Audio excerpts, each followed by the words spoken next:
Okay, so I'm going to give you 10 ways you can get a lot more confidence in your life. A lot of people ask me, John, where do you get your confidence from? Where do you have that belief from? And what is it? So there's a difference between being confident and being arrogant. So let me give tips that I've got for you that can really help you do this. The first thing is confidence is really setting goals and achieving them. Like whatever you set out to do, is it getting you closer or further away from that goal? And for most people, it's getting them further away and they're doing things that's not getting them closer to it. So that's why they don't feel the confidence, because they don't feel any achievement or fulfillment. So if you start setting more goals and you start hitting them, then you start getting more confidence and then you start getting more belief. The second thing is practicing positive talk. And all this sounds a bit fluffy, but the problem is if we say in our minds that we can't do something, our minds then start thinking we can't do it. It doesn't know whether it's the truth or it's not. So you've got to start figuring out and just catching yourself saying it. If you start saying things like, oh, I can't do that for whatever reason, like just catch yourself saying, actually, you know what, I can do it. Because there's a saying that says if you think you can or you think you can't, guess what? You are still right, because you're in charge of your mind.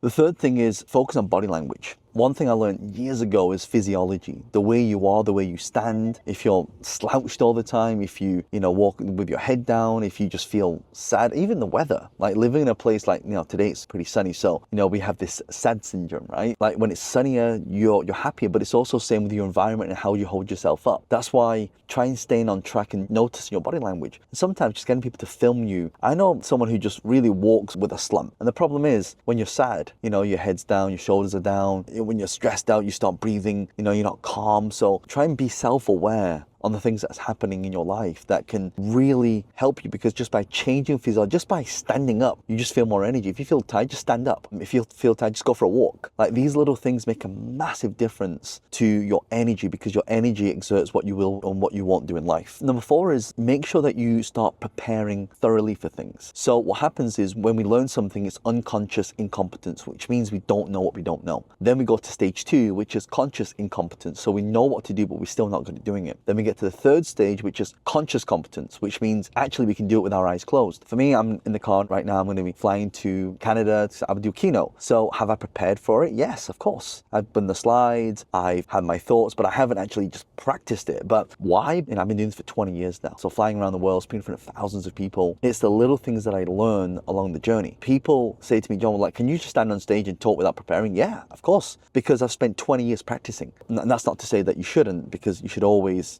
rehearse, you should always practice, you should always get these nuances in there. In fact, one thing I do is actually film a lot of the things that I do when I'm talking, and then I watch it back and go, actually, I can make that part better. Whenever you are preparing thoroughly, when you're starting off, when you don't know that thing that you're good at, that's when you need to put the time in. My mentor said to me, there's no substitute for stage time, and he's absolutely right. So it's the same thing with what you want to do. There's no substitute for not having the skill set. The skills come from the practice and the failing. So that's why you got to prepare. The more prepared you are, the more practice you get. For example, let's say you go on a lot of dates, and let's say you are too scared to ask someone out on a date. The strategy is if you ask enough times, you're going to get rejected a lot, but you'll learn what not to say and how to avoid that rejection. So then you've got to look at the upside and the downside. So the downside is, okay, that person says, no, I don't want to go on a date with you. And the upside is, oh my God, you go on a date, you fall in love, you get married, you have kids, and your life is perfect. So think of the upside and downsides when things like that happen. But when you are preparing thoroughly for something, then you become consciously competent, which means you don't have to think about doing it anymore. But 5 is learn new skills. I see too many people stay stale, right? If you're not constantly evolving, you're never going to grow. Your business can only grow to as big as you can grow. Do you know right now, the big things happening right now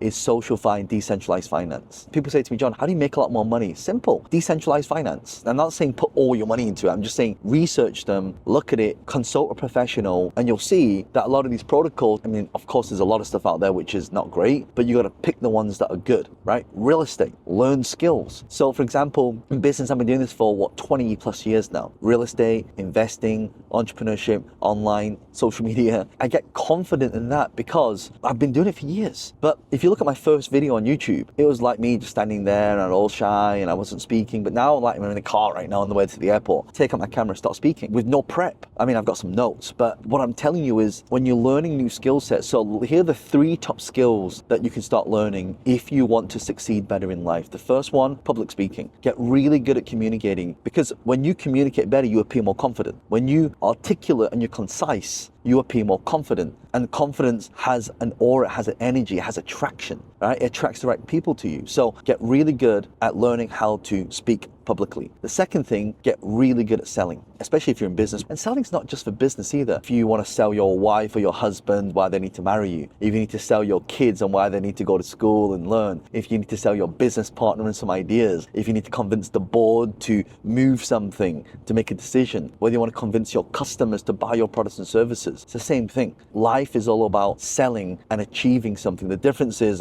the intention behind it. So whether you're selling your idea, your thoughts, your point of view, whether you want to sell your wife or your husband or your girlfriend, boyfriend, which film you should be watching at the cinema, it's the same thing. Selling is selling, but selling is also serving. Start learning new skills. And number 6, exercise regularly, right? If you don't exercise regularly, you know what's going to happen? Like your body gets used to breaking down. When you exercise, you get endorphins, you feel happier. And that's why I see a lot of people, I mean, myself included, about 4 weeks ago, I was about 96 kg. So what have I done in 4 weeks? Well, actually, probably 6 weeks now. The main thing I did, change diet and then just exercise more. And I'm talking about going to the gym and having like full sessions. Like I only go to the gym for probably 45 minutes on strength training, and then I'll spend another 45 minutes in the sauna and cold plunges and stuff like that. And at worst case, if you're struggling to exercise, just go for a walk, right? That's the first step. In fact, one of the things I've got in my house, I've got something called a walk pad. So when I'm having meetings, I'll open my walk pad and then I'll walk. Or if I'm watching a film, I'll just open my walk pad and I'll watch the film. So if the film is like 90 minutes long and I've done 6,000 or 7,000 steps, that's my 6,000, 7,000 steps in. So actually you should be focusing on at least 10,000 steps a day, because there's a direct correlation, especially, I don't know how old you are if you're watching this, but if you're in your 40s right now, muscle is really important. The less muscle you have, the less you're gonna live, right? Because what happens when people get older, the muscles get weaker, especially in guys. Testosterone gets less and less. It's harder to build muscle. And what happens, the older you get, you hear people fall, and the people that fall, they end up dying because they can't survive a surgery, they can't survive an operation. And by the way, I'm not a health expert. I just hang around a lot of smart people. My doctor, Dr. Shamuni, who's part of HealthSpan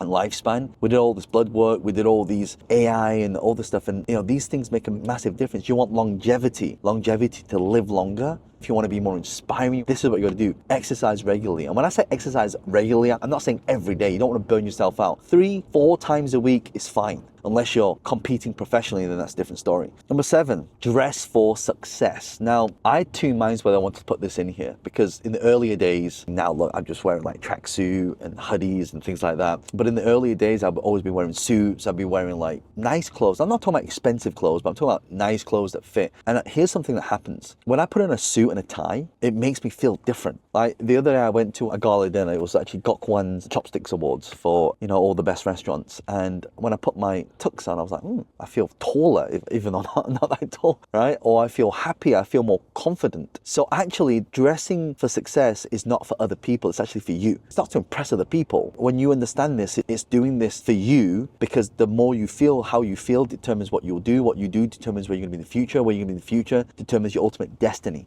Most people just feel unmotivated. Most people, they don't have an energy, right? So you want to have the energy, you got to really start combining all these things together. And you know what I realized? When you start exercising, you start losing a bit of weight, and when you start putting clothes on that didn't fit before, then they start to fit, you feel better as well. And it encourages you. So all these things play, it's almost like an ecosystem. It all plays a part, right? Imagine a car. A car can't run if it hasn't got wheels, doesn't have a steering wheel. Okay, some cars are autonomous, I get that. But you need engine, you need battery or fuel, like all these things make a big difference. It's the same with your life. 8, visualize your success. Visualize what your success looks like. Do you know when I first started as an entrepreneur 20 years ago, when I worked in a job, it was like, okay, I work in a job, I get 20 days holiday, and those 20 days holiday, I would plan around like bank holidays and things like that. But now it's like, what does success look like to me, and how much money is enough? Success is really doing the things that you truly wake up to every single day and you're happy to do. So that's why I put a lot of content on YouTube, Facebook, Instagram, LinkedIn, all these different platforms. Actually, really for me and for my daughter.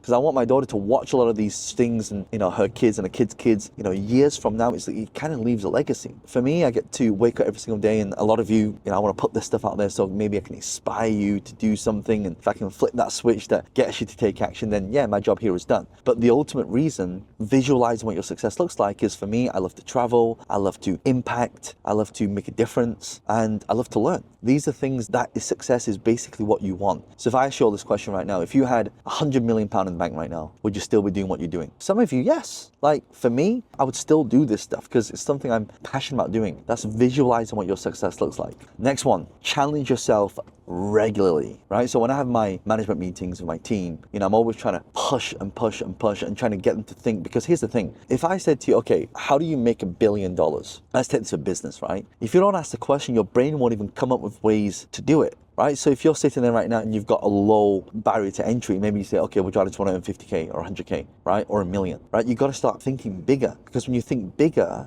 you start to find out the way to get there. And sometimes it's not doing the same thing you're doing now. Sometimes it's something completely different. So recently I've been introduced to the world of blockchain and Web3. When I say recently, over the last 4 years. And the more I've been exploring it, the more I've been dabbling in it, the more I start to see where the future is. Why do you think everyone's going cashless right now? Why do you think fiat right now, fiat money like pounds, dollars, yen, euros, the more they print, the less value it becomes. So that means you got to start looking at the digital currencies out there, right? Now, please don't go out and buy all these different meme cards. Do your research, right? You must learn before you earn. So always challenge yourself, always learn new things. Like I'm learning a lot of stuff on AI now. Do you know, I get to get days back of my time in every month. Why? Because I have AI that can do a lot of this stuff. So for example, when I finish this video will be AI'd. Description, in fact, I start coming with a lot of the content, right? I've got my own LLM. So I talk to my LLM and I ask it questions, which is basically me, but in a concise way. So then it's able to articulate it in a way that I'm able to teach you. So start challenging yourself regularly, learn new things, find out what's hard and try and do it. If you like this, by the way, like this video, subscribe to it. And also, if you know anyone who's lacking a bit of confidence, share this video to them, because it will do them really well to learn some of these strategies, and their confidence will grow even 10, 20, 30%. It will make a massive difference. Also, if you have any questions for me, leave a question below. I'll personally come in and answer those questions as well. I'm also going to link a video at the end that can help you really get to the next level. The last one is you must seek critical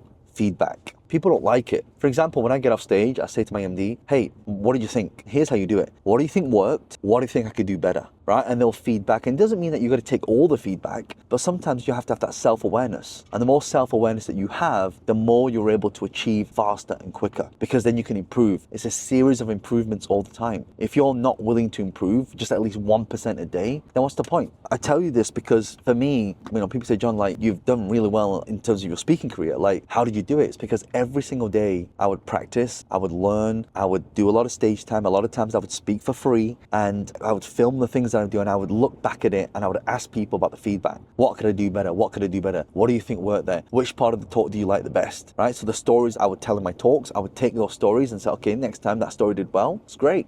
So I want you to know that you want to create confidence. It's not just one thing, it's all these things combined. And when you do them all simultaneously, you compound it. And then your confidence goes through the roof. And then you start believing in yourself. And then you start getting great results. So I hope you have found this useful. Make sure to subscribe and check out this video here as well.